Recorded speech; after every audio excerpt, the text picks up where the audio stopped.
Defender al río como una trinchera, defenderlo de la mina y de la rutina, reconocernos en sus aguas, transcurriendo en la ciudad como avenidas, dedicarles consignas, puño en alto, atardeceres, versos, pelear por él como un derecho, defenderlo desde las nubes y desde los pajonales, desde el viento y la primavera, para el niño y también para el que visita, defenderlo de los apellidos, la aristocracia y del Congreso, y también de la economía. Yo me atrevo a decir que Cuenca son sus ríos, literalmente. Cuenca fue construida en razón de la ubicación de los ríos. Antes de que Cuenca sea Cuenca, era Tomebamba, con los incas. Y antes de que Tomebamba sea Tomebamba, era Guapondélic, con los cañaris. Y los cañaris le denominaron a su ciudad Guapondélic o a su lugar de habitación Guapondélic, porque Guapondélic significa llanura amplia como el cielo. Y era una llanura que además estaba atravesada por ríos. Y el agua es uno de los elementos básicos para el sostenimiento de la vida, para la reproducción de la vida. Por ejemplo, entre Quito y Cuenca, la diferencia es que por el tamaño de la ciudad, Cuenca guarda como un poco más de cercanía con esos sectores sociales que sienten propio, que sienten muy de su vida, el río, el pasto, las vacas, el páramo. Por decir, muy cerquita de aquí tenemos el Valle de Tarqui, que es un valle precioso, y la gente de la zona urbana sabe que ahí hay organización social que ha defendido esa zona y ha defendido el páramo que está más arriba, y que no es que está atrás de la ciudad, sino que atraviesa la ciudad. Entonces, yo creo que con eso también presente, porque los 4 ríos atraviesan la ciudad, es que la EMOB, las alcaldías y varias autoridades, las universidades, han rescatado las riberas de los ríos, y a este momento Cuenca es una de las ciudades más hermosas del Ecuador, y no precisamente por el centro histórico, sino por sus ríos, porque las acacias del llano son tan verdes y tan como que contagian vida, y eso siente una cuando se acerca a las orillas del río y a los senderos que están al borde del río. Entonces, yo creo que no hay como un sentido de pertenencia si uno no está cerca de. Entonces creo que esa es la diferencia con otras ciudades como Quito, por ejemplo, que el río está atrás de la ciudad. Huele feo, está abandonado, nadie le quiere, pero aquí los ríos atraviesan la ciudad. Entonces, creo que es la cercanía, el pasar viendo todos los días eso y decirse, este es mi río, no puede estar así.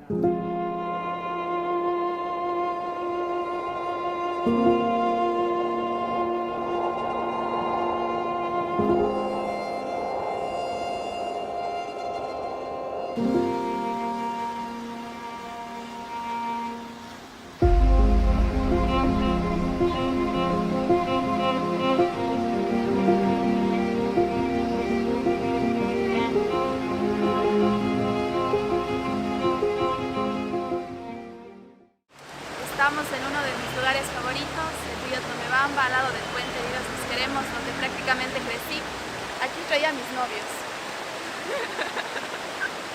En serio, el cuencano que me diga que no se ha enamorado alrededor de los ríos está mintiendo. los ríos han servido y han sido espacio donde la gente nos reunimos para convivir. Aquí hacemos deporte, aquí nos enamoramos, aquí jugamos carnaval, aquí, por ejemplo, yo he venido a leer, venimos a inspirarnos, vengo a llorar acá. Y aunque digan que es un espacio público donde la gente te ve, he visto muchísima gente que está aquí sentada, específicamente aquí, compartiendo con el río para, no sé, como que desfogarse y también ser parte. Es hermoso realmente despertarse y escuchar en la noche el río, en la mañana escuchar el río y ver al río en la mañana desde el balcón y tomar un café realmente es algo que siento me da vida y me da tranquilidad también. El poder ver el brillo del sol en las mañanas, en el amanecer, realmente creo que llena de vida y da un impulso y una energía para empezar el día. El río es parte de la subjetividad, es parte del amor, es parte del deporte, es parte efectivamente de comer, por ejemplo, moras, ir a granear en las orillas de los ríos. Hasta el día de hoy todavía uno puede encontrar las moras, puede encontrar capulís y encuentra a la gente. A mí me da gusto cuando veo a la gente graneando, ¿sí? Eso ya ahora parece una imagen romántica, pero antes era común, era de comer. En realidad uno no iba románticamente a granear, sino iba a comer, a comer capulís, a comer también moras. Es muy interesante, justo estoy viviendo hace un mes en el río y es época de capulí. Entonces todo el tiempo la gente coge los frutos del río, los frutos de los árboles que están junto al río. Hay familias enteras que salen con vales a recolectar el capulí. Y todas las personas que caminan, incluso en la mañana, siempre alzan el brazo y se bajan un capulí y van saboreando lo que nos da la naturaleza. Creo que los cuencanos y las cuencanas disfrutamos muchísimo de nuestros ríos. Quien no ha vivido a la orilla de un río quizá no pueda comprender lo exquisito que es, ¿no? A ver, cuando uno está enamorado, qué mejor que ir a la orilla del río. Cuando uno está despechado, qué mejor que ir a la orilla del río. Cuando gana el Deportivo Cuenca, rara vez pasa, pero cuando gana el Deportivo Cuenca, vamos a la orilla del río. La orilla del río es casi la arteria principal de la vida de los cuencanos y cuencanas. Yo recuerdo de niño cuando mis abuelos querían ir a compartir un domingo en familia, era la orilla de los ríos. Sacaban todo, sacaban la casa completa, la hornilla, el gas, los colchones, las cobijas, la carne, los vegetales, las frutas, las cervecitas, porque además, ¿qué mejor refrigerador en Cuenca que los ríos? Uno pone ahí las cervecitas ahí atrancadas entre dos piedritas en el río y se conserva friecita toda la tarde. Ahí pasas jugando boli, correteando, un poquito de 40 en la tarde y la cervecita está al punto. Siempre los ríos han sido nuestros aliados y también pues nos han jugado. Porque ya les decía, de jugas boli a la orilla del río, pero cuando la bola se va al río, corre, pues corre, porque el río ahí te va haciendo jugar también, ¿no? A veces la bolita hacia el centro, a veces te la acerca. Es muy agradable vivir junto al río.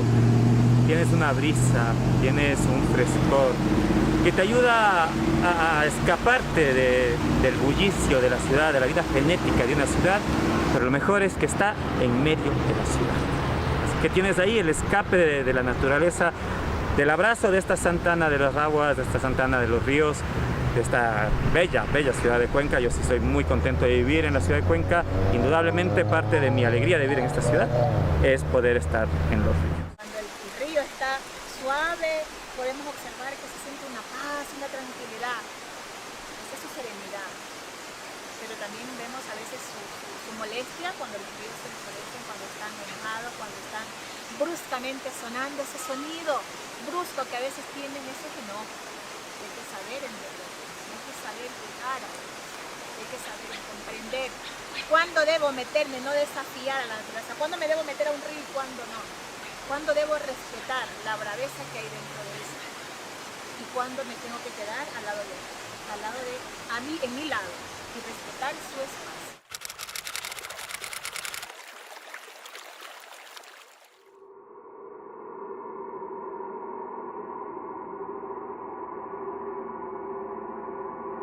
Bueno, es una relación bastante histórica y de servicio. Anteriormente el Cajas solamente se le consideraba como el tránsito entre la costa y la sierra, porque obviamente las ciudades siempre van creciendo. Entonces, de los principales servicios ambientales que el macizo de Cajas, que el Cajas como tal, que el cerro, que es del que estamos hablando, es la producción de agua. Es una zona muy alta en donde existen ecosistemas muy frágiles que precisamente lo que hacen es captar la humedad que viene de la costa o de la región interandina a condensar y que esta a su vez precipita en forma de lluvia, neblina, páramo. Eso vaya a las quebradas, a los ríos y eso venga hacia la ciudad y no solamente hacia Cuenca, sino también va hacia la costa. Aparte es un sumidero de carbono, todo el macizo del Cajas. Son ecosistemas en que captan el carbono de la atmósfera y son incorporados al suelo, por eso el suelo negro andino. Entonces es muy, muy interesante el tema de los servicios, ¿no? Y otro que yo también creo que es muy importante es el tema de la biodiversidad. Existen varios ecosistemas, estamos desde los 4.500 hasta en las zonas más bajas, hasta los 2.500 metros en el macizo. Entonces eso nos da que exista esta gradiente altitudinal, da mucha posibilidad para que se generen ecosistemas, hábitats, nichos ecológicos. Y eso a su vez hace interrelaciones entre flora, fauna o plantas, animales, que hace que la biodiversidad sea muy grande. Sobre todo en las zonas de estribaciones cordilleras occidentales, la biodiversidad es muy alta porque hay una mezcla entre flora y fauna de la costa que sube hacia la sierra y en ese intermedio en donde se encuentran existen muchas especiaciones de especies endémicas, raras, etc.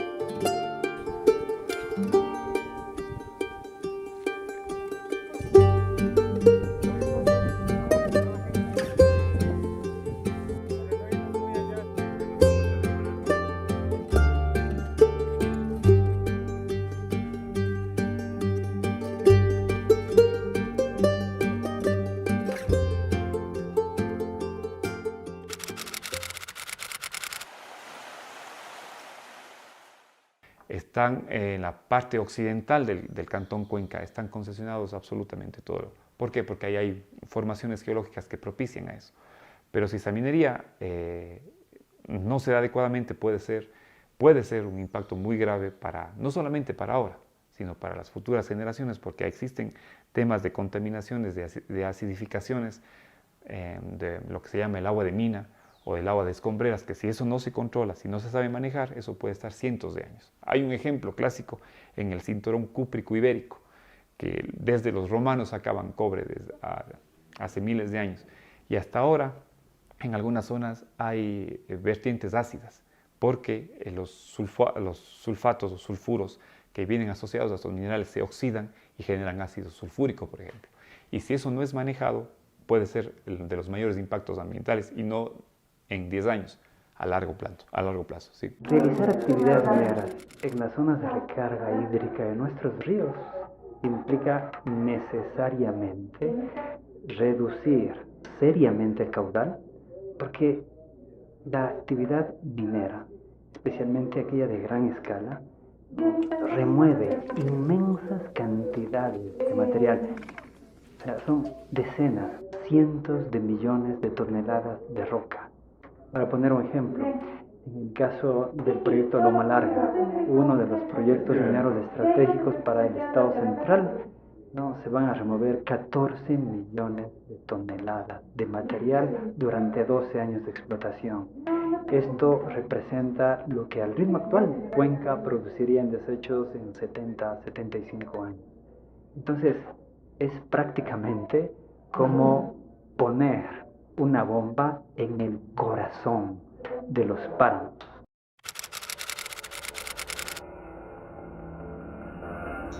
¿Cuánta agua se requiere para extraer una sola onza de oro? 8.000 litros de agua que se contaminarán. Y preguntémonos cuánta agua se requiere para extraer una sola tonelada de cobre, entre 30.000 y 70.000 litros de agua. Desde esa perspectiva, entonces, nosotros tenemos que asumir un compromiso irresponsablemente, decirle no a la minería metálica a gran escala cielo abierto, no a la ampliación de la frontera petrolera, no a la destrucción de la Pachamama.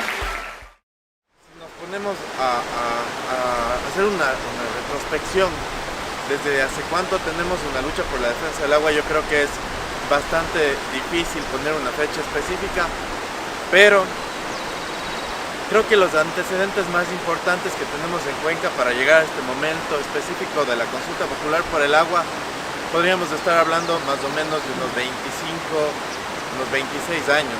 Es decir, en la época de los 90, las comunidades indígenas y las comunidades campesinas del Cantón Cuenca, de la provincia de la Azuay, ya estaban alzando sus voces, denunciando la imposición de actividades mineras en sus territorios y por lo tanto la vulneración de sus derechos y la vulneración de los derechos de la naturaleza, a pesar de que en esa época todavía no había un reconocimiento formal de los derechos de la naturaleza. Ahí empiezan a existir alienígenas, es decir, personas externas y extrañas a su territorio que no pertenecían a ellos y comenzaron a hacer la etapa de exploración, pero sin consultarles a las comunidades y a los territorios. Entonces ellos deciden organizarse.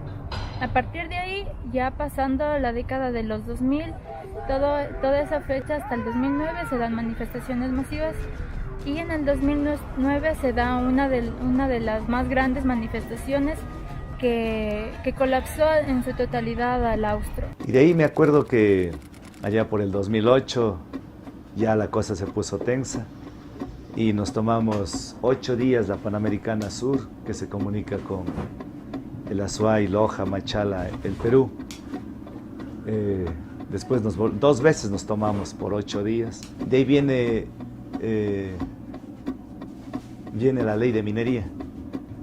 Y nosotros decíamos, esta es una oportunidad para que solo pedimos que haya minería, pero no en fuentes de agua. Lo único que pedíamos. Yo ahí creo que la pedagogía de los campesinos es muy poderosa, ¿no? O sea, ¿por qué? Porque ellos al comienzo de esta defensa eran solos, venían a mostrar que, digamos, en sus comunidades, en sus territorios, estaban ante una amenaza, ante un peligro, ante un proyecto, ante distintos proyectos extractivos de contaminación. Y creo que ellos fueron enseñando y fueron educando a la ciudad, al público urbano, de la importancia de cuidar el agua. No se puede negar que había una carga de racismo, porque inicialmente esta lucha era completamente campesina, también muy indígena. Y sin duda había una carga de racismo y también una reticencia como a vernos como iguales, como que todos tomamos agua de los mismos páramos. Entonces esto se fue rompiendo porque el ímpetu desde las comunidades fue fuerte y aparecieron en distintos momentos varios personajes que impulsaron esa lucha, que nos fueron abriendo los ojos a toda la ciudad, porque el sentimiento actualmente de Cuenca es no a la explotación de los páramos. Entonces fueron apareciendo algunos personajes, los medios de comunicación también, dando más importancia, más espacio a estas noticias, que como vemos ahora son completamente trascendentales al momento de elegir un presidente, por ejemplo. Entonces hicimos sendas reuniones, talleres, movilizaciones. Veníamos desde Victoria del Portete caminando acá para que nos escuchen. Y ninguna autoridad nos daba atención, nadie nos escuchaba. Llegó el año 2006, justo en la campaña electoral en donde Rafael Correa se postula. Y como venía aparentemente un gobierno de izquierda, ecologista, nosotros le invitamos a una reunión a él. Bueno, tuvimos 3 reuniones con él y él se comprometió, decía, no me temblarán las manos de sacarle a una minera de las fuentes de agua. Si me demuestran que son fuentes de agua, vamos a mostrar, no quería, no tenía tiempo, en fin. Y es esa la razón por la que entonces él no le daba la importancia debida. Y como vimos que no era un convencido de la ecología, ya no le apoyamos a él.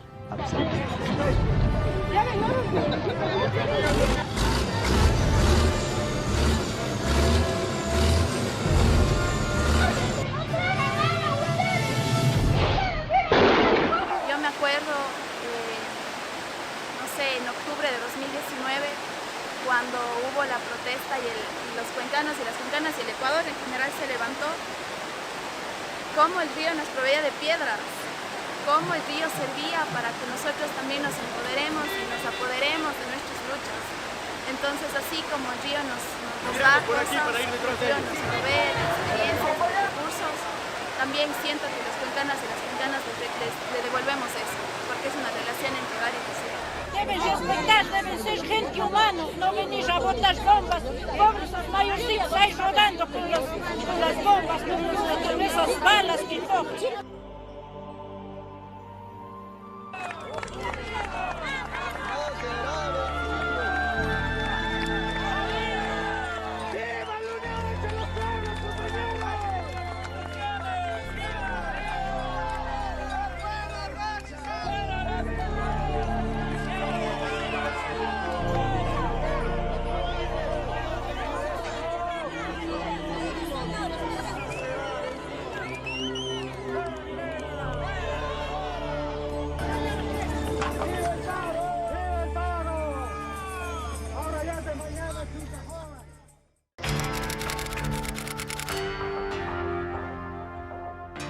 Bueno, a partir de esto, ya pasando a la década de los 2000, todo lo que es las comunidades, principalmente en Victoria del Portete y Río Blanco, se fueron generando manifestaciones masivas.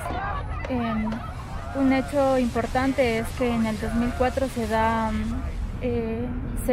decide organizarse la comunidad de Victoria del Portete, porque ya pasando la década de los 2000, toda esa fecha hasta el 2009 se dan manifestaciones masivas, y en el 2009 se da una de las más grandes manifestaciones que colapsó en su totalidad al austro. El objetivo de esta gran movilización en el año 2009, principalmente en enero, el 5, 6, 7 y 8, fueron donde se paralizó la ciudad de Cuenca.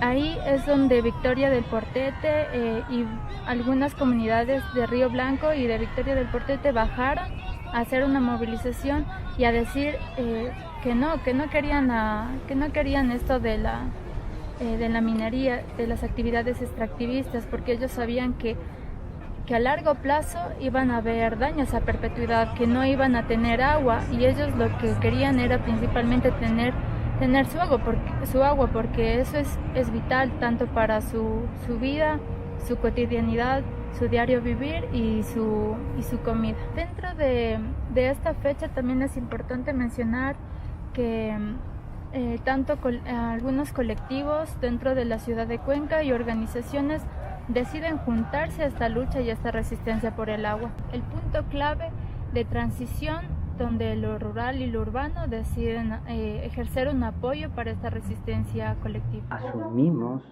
la obligación y el deber de defender nuestros páramos y de llevar la defensa de nuestros páramos a la ciudad.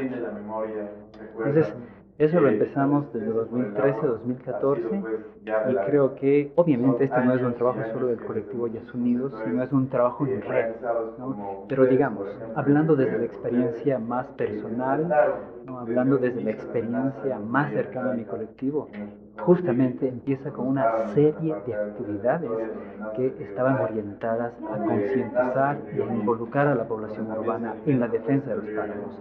Algo muy importante fue haber empezado a hablar de los páramos de Cajas.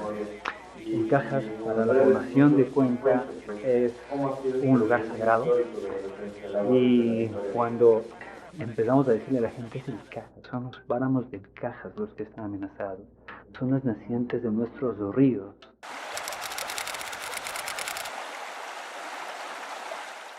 Habitualmente camino unas 4 veces a la semana con mi esposa, que lamentablemente no pudo estar hoy, y mientras caminamos desde los 3 puentes más o menos hacia las Avenida Las Américas, Adicional a caminar vamos recogiendo toda la basura que encontramos a lo largo de la orilla, ¿no? Básicamente botellas plásticas, fundas, tapas, cajas de cigarrillos, de fósforos, ropa que se encuentra tirada a todo lo largo de la orilla. Que sea la propia ciudadanía la que mide, por ejemplo, la contaminación del agua de la quebrada que pasa al frente, del río que está a 2 cuadras, en fin. Este es un tema que ya está muy generalizado en otras partes del mundo. Entonces, por ejemplo, para la medición de la contaminación del agua hay dispositivos hechos con cartón. Es decir, ¿por qué digo el material? Porque son muy baratos, podría estar al acceso de cualquier persona en Cuenca. Nosotros tenemos un ritmo de dormir, por ejemplo. Por más buen sueño que tengamos, a las 4, 4:30 de la mañana, tenemos un despertar.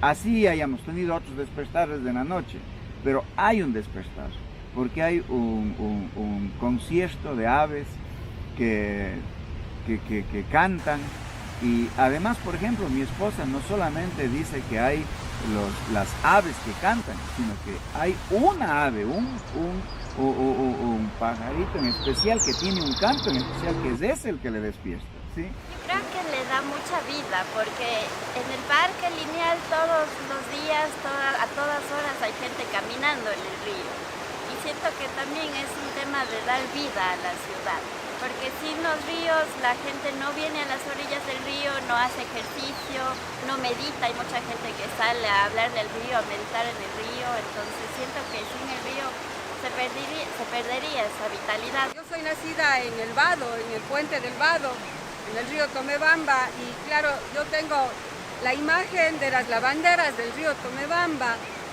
las orillas llenas de colores que fueron inspiración de muchos poetas, de artistas, de músicos, compositores, las canciones del Tomebamba, los cuadros de los pintores cuencanos. Esa relación con el río es muy fuerte.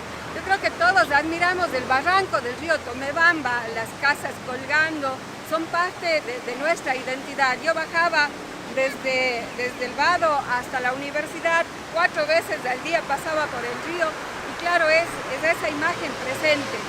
Luego de eso ya puede ser que en la vida profesional, al área a la que yo me dedico, al tema de defender el agua, la vida, el río tiene también ya un significado más desde el derecho, más desde la conciencia, más del de buscar que se mantengan, que perduren, que se conserven. Y yo creo que otra forma de vivir el río, para mí al menos, es el espacio ya del ocio, del descanso, de caminar todas las mañanas a las 6 de la mañana por el río Yanuncay, escuchando el río, el olor de los eucaliptos, el canto de los pájaros, la gente que va y viene, espacios de encuentro con los amigos, con la familia para hacer ejercicio. Yo creo que el río es parte de nuestra vida, parte de la vida de todos los cuencanos y las cuencanas. Somos muy orgullosos. Yo creo que Cuenca es sus ríos, Cuenca es sus lagunas, Cuenca es el Cajas, Cuenca es lo que ellos representan para nosotros. Exactamente, porque otros ríos son... Yo he visto en provincia de Chimborazo, yo he visto en mi provincia mismo, y la gentecita contamina mucho, porque a veces hasta incluso, incluyendo a mi persona, no sabemos valorar, ¿no? Nuestra agua, porque es necesidad, es prácticamente, no hay que contaminar, porque es necesidad de nuestro ser humano, no solo para ser humano, para animales, para las plantitas. Porque creo que es una obligación social, ayudar en la medida de que son cosas pequeñas las que pueden marcar alguna diferencia, ¿no? Entonces, hacer esto creo que es algo a lo que estamos obligados todos, y que esperamos que más gente se motive viendo un poco lo que hacemos y nos ayude en este trabajo.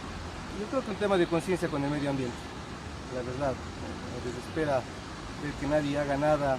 Es más, mucha gente cuando empezamos nos veía raro cuando recogíamos basura, la verdad. Con el paso del tiempo hay mucha gente que ya nos conoce, nos felicita, nos saluda, pero creo que es eso, es dar un poco, algún ejemplo pequeño, un cambio de actitud en la que se pueden lograr cosas importantes. Entonces, con esos datos la gente se concientiza y puede exigir, puede proponer soluciones. Si tú no sabes, si tú solo le ves al agua y dices, sí, parece que está medio sucia, han mandado un color de agua que está raro, ¿quién estará mandando? Pero no sabes del nivel de contaminación, no puedes empoderarte del tema y realmente exigir y proponer soluciones. Y cuando este espacio público en la orilla del río, en las orillas pues del río, es de buena calidad, el encuentro con el otro se hace positivo. Es decir, si en las zonas de los ríos de Cuenca se puede encontrar una persona que está corriendo, una persona que está paseando al perro y unas personas que están lavando la ropa, ese encuentro es positivo. Todos nos reconocemos como diferentes, pero como partes de una ciudad defendiendo un espacio. Y eso es positivo como ciudad. Mientras mejores espacios públicos tengamos, pues mejor es la convivencia. Entonces, tener buenos cordones verdes, tener buenos espacios alrededor de los ríos es también permitir que vivan otras especies. Podemos también reforestar con especies nativas, o debemos hacerlo. Y la cantidad de especies de anfibios, de aves, de mamíferos también que vivían, tienen que volver. Entonces todo eso ha sido un proceso de aprendizaje. Para mí ha sido una manera también de hablar entre disciplinas, y yo creo que esa es la manera de solucionar problemas complejos como es, por ejemplo, el tema del agua, los ríos urbanos y los espacios públicos.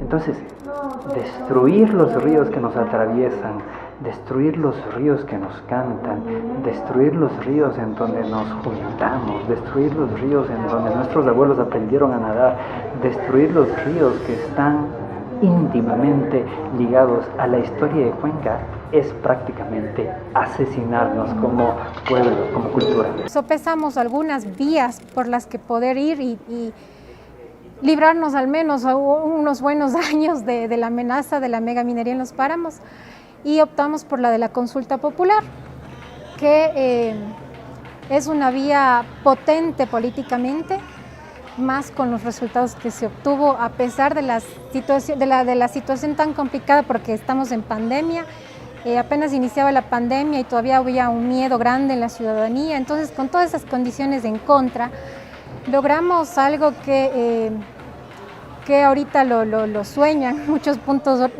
otros puntos del país, como Loja, Quito, Bolívar. Entonces abrió una esperanza y sobre todo le dio un mensaje potente al país. O sea, le dicen, en Cuenca hay pensamiento autónomo y no es ir por la imposición de la megaminería en nuestras fuentes de agua. Entonces, la consulta nació en una serie de reuniones con compas de Sayausí, de Río Blanco, de algunas organizaciones dentro del Cabildo, y pues nos lanzamos a esta propuesta.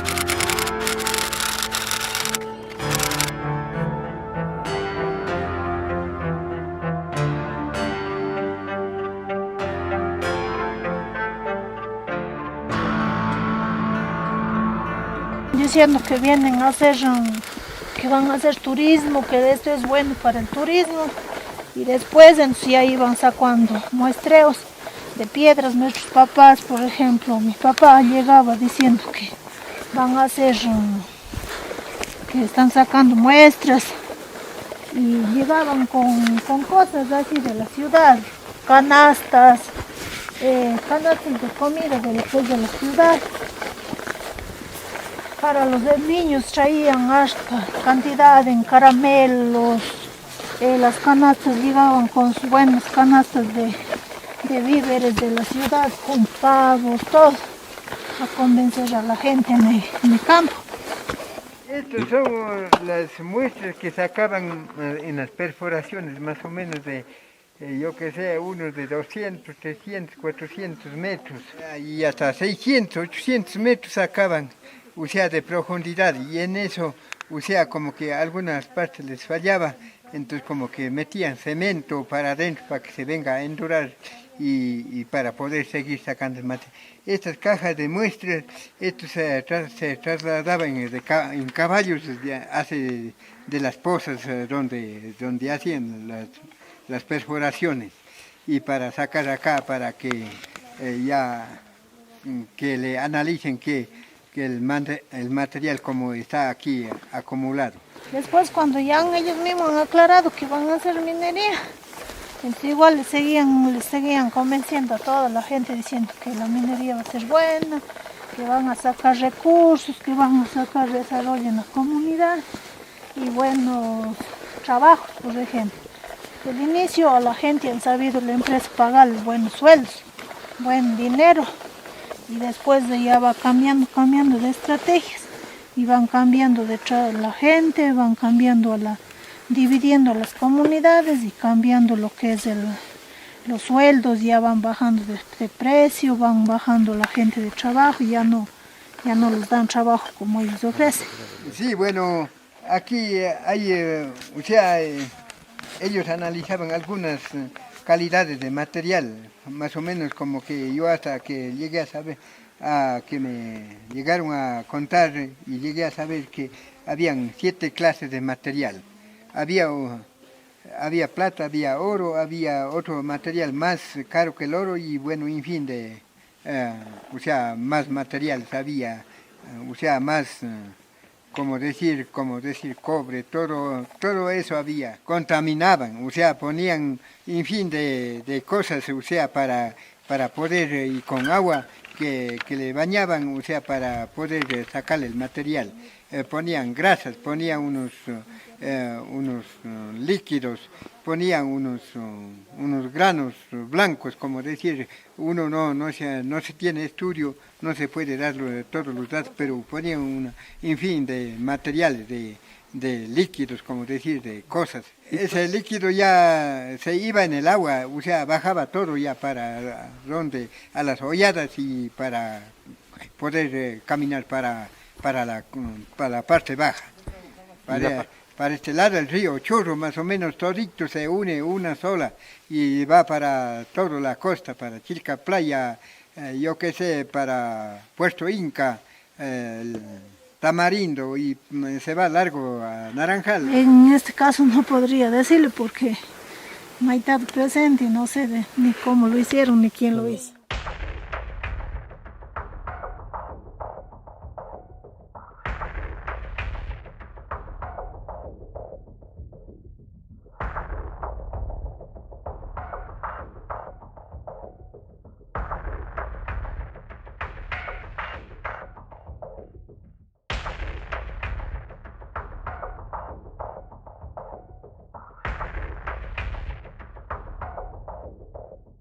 Decían que van a clasificar con edades, que ya tengan de 45 años para arriba, que ya no iban a valer para nada, porque ya no iban a trabajar.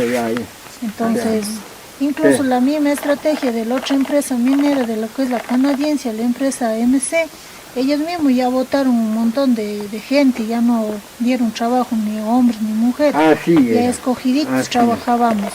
Sí, yo sí trabajaba aquí, pero yo entré directamente a trabajar con la estrategia porque la empresa, nuestros papás, en este caso mi papá y otras personas adultas, decían que aquí hay explotación sexual, que los guardias se meten con las cocineras, que los ingenieros, jefes de personal entran con las cocineras, con la gente de la comunidad, y las mujeres de la comunidad. Entonces yo por pelear con mi papá, dije voy a entrar, porque yo no quería entrar. Entonces por pelear yo con mi papá para ver si era realidad lo que él decía, ingresé a trabajar. Entonces ingresando a trabajar yo realmente me enteré y vi la realidad, lo que mi papá decía, porque realmente sí había explotación sexual, porque los cocineros, guardias acosaban a las mujeres. Y si es que las mujeres decíamos, en este caso yo fui acusada sexualmente por los cocineros, por un cocinero. Entonces, si es que uno decía que no, decían que los ingenieros, yo decía, voy a avisar al ingeniero. Decían, no te van a creer, el ingeniero no te va a creer. Entonces, uno a veces, como más antes, el temor de hablar y todo eso, entonces uno no se habla. Entonces eso comenzó siempre a decir realidad.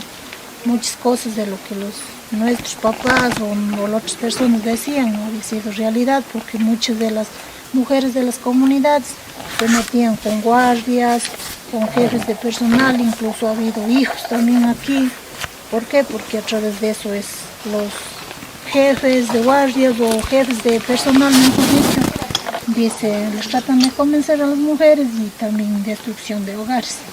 A ver, nos le teníamos detenido desde agosto, septiembre, en octubre, en noviembre viene el gobernador y zumbando cercas y todo y deja instalando aquí a la empresa, trae al cabildo por el agua y dice aquí una reunión diciendo que todo está bien con Río Blanco, que ya está arreglado, que todo estaba bien. La empresa sale con eso, que con el mismo cabildo ya está bien.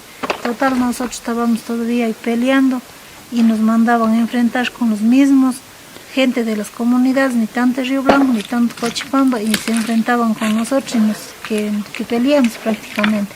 Y ellos nos lanzaban piedras, los guardias de la empresa, los mismos policías, nos lanzaban con extintores, con machete en la noche, alumbrando con linterna, y nos gritaban así tantas palabras horribles en la noche.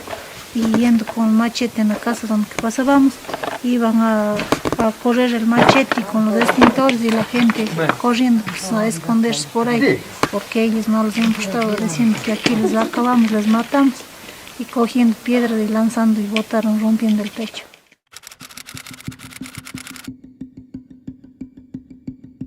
No es raro ver en Cuenca que la gente entre a tomar fuercita en el río, ¿no? Un poquito de agua en la mañanita te deja templadito para todo el día. La pureza de nuestras aguas nos revive, nos da mucha energía, y cuentan los abuelos, fíjese usted, que tan bellos son los ríos de Cuenca, que cuando el diablo blanco, el diablo europeo llegó a estas tierras, porque aquí antes no estaba el diablo, aquí estaba el Supay. Pero de Supay ya en otra jornada hablamos, pero con los españoles llegó el diablo. Y con el diablo, pues, la curiosidad de él, que veía esta ciudad y vea que se fue enamorando. Y dicen que se enamoró, entre otras cosas, no solo de sus mujeres, sino de sus aguas. Y que el diablo le gustaba vivir ahí en el río. Y que el río fue guardián, allá en su origen, en las lagunas del Cajas, fue guardián de sus tesoros. Ahora le conocemos como Tomebamba, originalmente era Tumipamba. Tumi significa cuchillos ceremoniales y Pamba es justamente llanura. Entonces, antes los cañeris le habían nombrado toda esta zona como la llanura de los cuchillos. Siempre el río ha estado como cercano a una cuestión un poco agresiva, ¿no? Y bueno, luego ya se cambió el nombre a Tomebamba. Y después el Tomebamba es bautizado como Julián Matadero 2 veces. Una en 1802 por el obispo Fita y Carrión, justamente porque había muchas crecidas en el río, entonces el obispo bautiza de esa forma a Julián Matadero. En la época de 1950 el río sí se llevó muchas cosas, se llevó como 14 o 16 puentes, casas, ganado, gente, autos. Fueron como 4 personas que el río se las llevó. Matadero se le decía a esta parte al río porque allá cruzando el puente Roto, que ahora reconocemos como puente Roto, había el camal. Entonces a esta zona le decían el Matadero. Y Julián porque le bautizaron en el día de San Julián. Entonces esa es como que la razón por la que el río Tomebamba le nombran Julián Matadero 2 veces.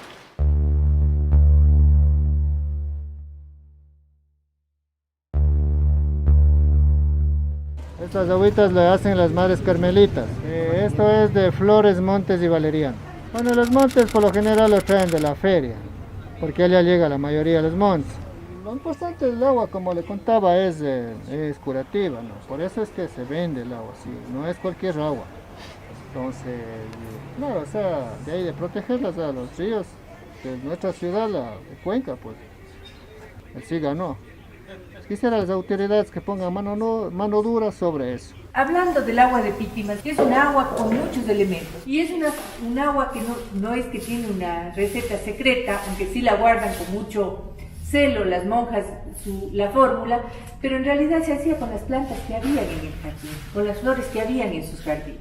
Entonces puede variar, y de hecho varía de un convento a otro, como aquí hay 2 conventos que las preparan y las comercializan, porque es un agua refrescante que al entrar a la ciudad, en los conventos, cuando se iba a pedir o limosna o se iba a pedir consuelo emocional, las monjas le daban un vaso de esta agua refrescante, un agua sabrosa.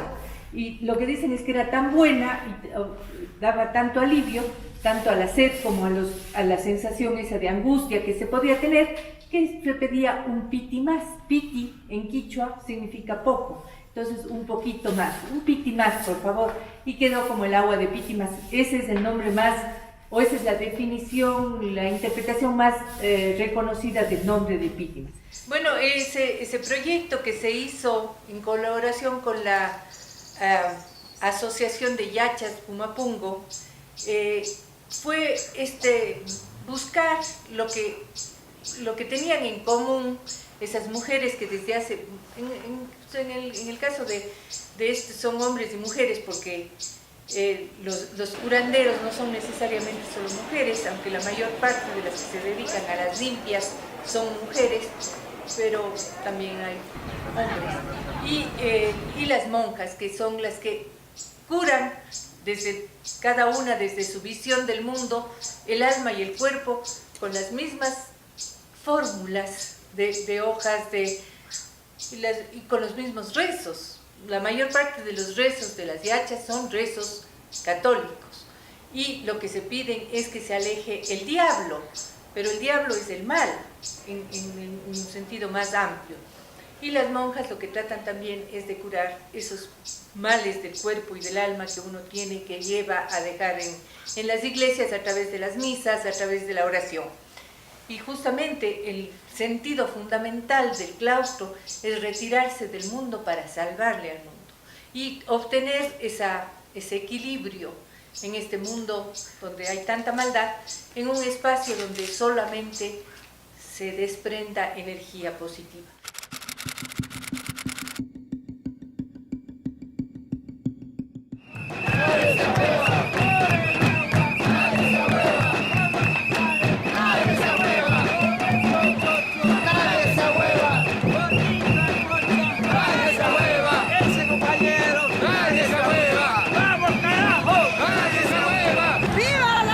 Continental por la vida.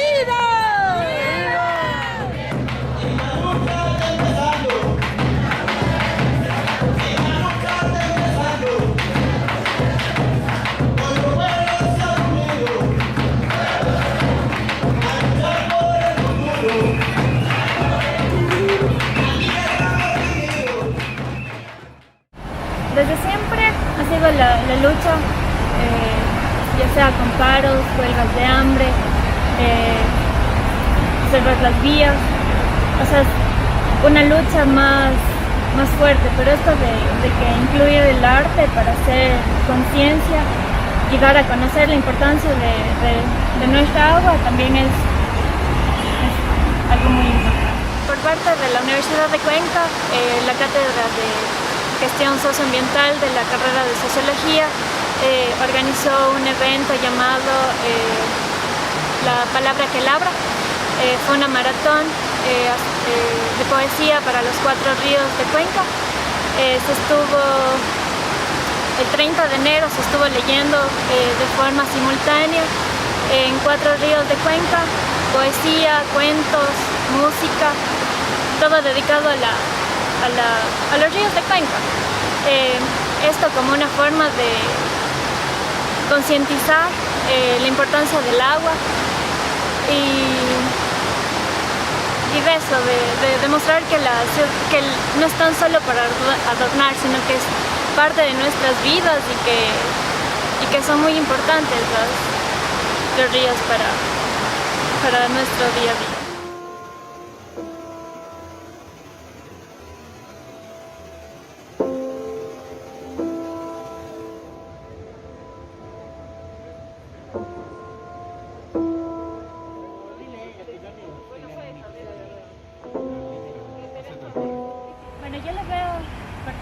Bueno, Cuenca toda la vida ha sido llamada cuna de artistas y de poetas y, o sea, los ríos, el agua ha sido siempre una fuente de inspiración para estas creaciones.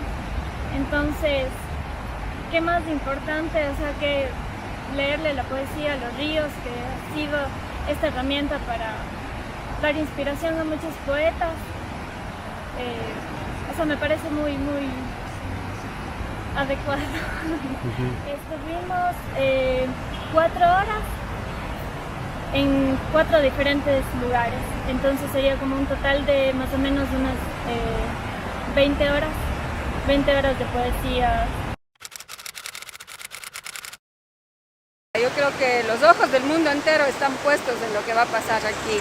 Los ojos de otros pueblos del Ecuador, los ojos de Latinoamérica, porque vamos a ser capaces de decirles que queremos otra forma de hacer las cosas, que esta Latinoamérica que ha sido devastada por el extractivismo, por la minería, por la explotación del petróleo, le está diciendo queremos parar todo eso y somos capaces de decirle no. Así sea una cosa pequeñita, simbólica, pero el mundo y Latinoamérica mirarán que es posible pronunciarse, que tenemos el derecho a construir otra forma de hacer las cosas. La consulta popular, hablando en términos jurídicos, es un instrumento de democracia directa que permite que las personas tomen decisiones o incidan sobre decisiones que le competen pues prácticamente al Estado a los distintos niveles de gobierno. En este caso es una consulta popular de carácter plebiscitario porque sus efectos no son de carácter normativo, sino más bien inciden sobre la política pública como tal, sobre decisiones de carácter político-administrativos. En el caso específico de la consulta de Cuenca estamos hablando sobre el desarrollo de actividades de minería metálica que afectan a los ecosistemas donde el agua, donde el río Tomebamba nace. Entonces, a estas zonas, además de ser ecosistemas páramos, les definimos como zonas de recarga hídrica. Estas zonas de recarga hídrica fueron claramente identificadas por Etapa. Etapa es la empresa pública que se encarga de administrar la dotación de agua para el Cantón Cuenca. Entonces, primero creo que la consulta le da legitimidad a las decisiones que las autoridades tomen en el futuro, pero sobre todo da una advertencia a todas las autoridades, y es que ya hubo una decisión de todo el cantón y tienes que respetar esa decisión. No puedes venir a pretender que esta consulta no existió, que nosotros no pusimos nuestra voz, que no se nos consultó. Grupos de jóvenes, artistas, periodistas y comunicadores. Sin embargo, creo que un punto de giro se dio en el año 2013-2014, cuando Cuenca asume también la defensa del Yasuní, que Correa había decidido explotar. Se recogen firmas, en Cuenca se recoge porcentualmente la mayor cantidad de firmas para que la consulta popular se dé con el propósito de prohibir la explotación petrolera en el Parque Nacional de Yasuní, en el bloque ITT. Desde el Cabildo por el Agua de Cuenca, que es este espacio grande que articula muchísimas organizaciones y que ha venido empujando la consulta popular, queremos, pues no hay otra cosa que hacer festejar contundentemente esta victoria que prácticamente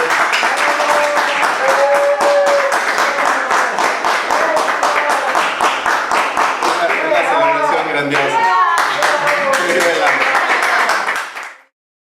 Yo creo que es un tema bastante loable, aunque en la práctica legalmente no tiene mucha significancia. Y me van a decir, como así, si votamos 80% para defender el agua y el agua está en los ríos, está en las lagunas. El tema es que no es retroactivo. Todas esas concesiones que ustedes vieron en ese mapa, tal vez un 30-40% del Cantón Cuenca está concesionado en la zona occidental, no puede ser revertido. Además que la consulta, según el análisis que hacía un jurista, la consulta decía es a minería a gran escala. Pero ¿qué pasa con la mediana, la pequeña, la artesanal? Eso sigue estando en pie. Además que estas concesiones van a seguir. O sea, no es que se van a desgraficar, no es que se van a archivar, no es que se van a eliminar, sino siguen, continúan con el mismo régimen porque la ley no es retroactiva. Entonces eso es un tema un poco de discusión.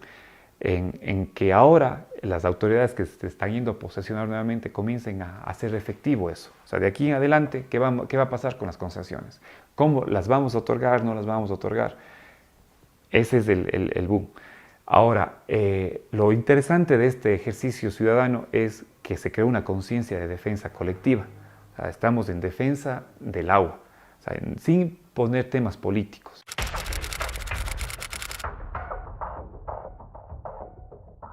Es la disolución y sería muy triste y no solo yo, como yo en un afán de pensar que yo me quedo sin algo que yo amo, que son las plantas, que son los ríos, es pensar que muchas personas, que muchos seres, que la sociedad, que Cuenca está en un riesgo grande y que ese riesgo tenemos que evitar y eso se hace a partir de la unidad, de la solidaridad, del abrazo entre las personas, de saber que somos más importantes que cualquier interés mercantil, que todas lo que cuentan, ¿no? Por ejemplo, en el caso de Cuenca, las empresas mineras son solamente, es una publicidad engañosa, son mentiras que ya se han demostrado en todo el mundo, que vemos que donde se han implantado proyectos mineros, los daños quedan por siglos.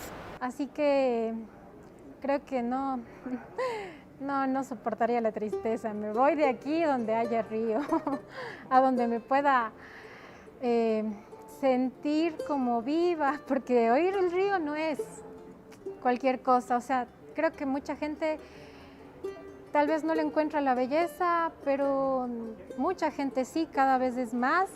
Y sobre todo en esta situación que el estrés abunda por todos los espacios, los tipos de trabajos, la gente ve como más necesarios los espacios verdes, la tranquilidad y la alegría de las cosas sencillas. Y qué más que sea algo por lo que no nos van a cobrar, como es el sonido del río, la brisa cerca del río, las acacias al filo del río. Entonces, no me hallaría.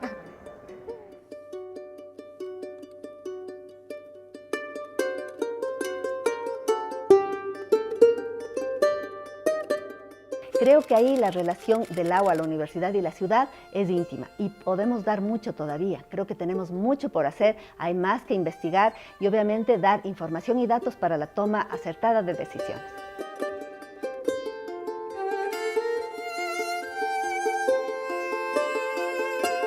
Una ciudad que no tiene recursos para sostenerse, para abastecerse, no puede subsistir. Aquí habría demasiada migración y obviamente no me podría imaginar yo en una ciudad de cemento o sin un río que cruce y uno pueda aunque sea sentarse, ¿no?